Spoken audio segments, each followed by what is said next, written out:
السلام عليكم ورحمة الله وبركاته. معكم أخوكم محمد الشمري في أول حلقة من برنامجكم اليوتيوبي جرعة زائدة. طبعا راح نتكلم في البرنامج عن معلومات وأمور صحية مفيدة وبسيطة بإذن الله، وراح نختمها بقصة قصيرة. نبدأ بسم الله. عنوان هذه الحلقة: فاكهة متغذية على مياه المجاري.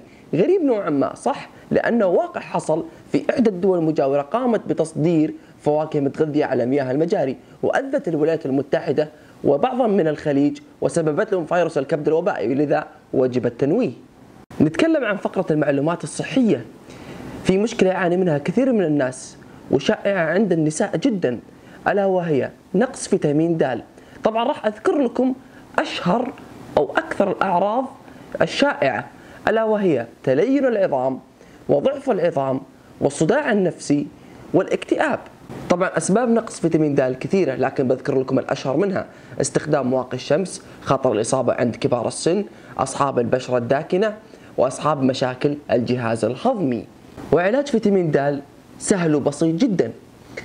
في شروق الشمس تطلع، في غروب الشمس، أكل الكبدة، اللحوم البيضاء، المأكولات البحرية، صفار البيض، هذه الأشياء راح تفيدكم بإذن الله. هنالك محظورات طبية يقع فيها الكثير من الناس، مثل أكل الجريب فروت مع الأدوية، والأفوكادو مع مضادات الاكتئاب، والزنجبيل مع مسيلات الدم.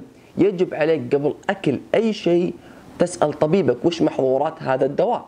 وبكذا وصلنا إلى نهاية الحلقة مع مثل شبه دارج: جنت على نفسها براقش. كان هنالك رجل في المغرب العربي يملك كلبة أعزكم الله تدعى براقش، كانت تحرس منزله وأرجاء الحي. فأتوا غزاة إلى هذه القرية، فما كان من الكلبة إلا النباح، وهربوا جميع من في القرية بجوار الجبل. وهربت معهم الكلبة براقش، فما كان من الغزاة إلا البحث عنهم فلم يجدوهم.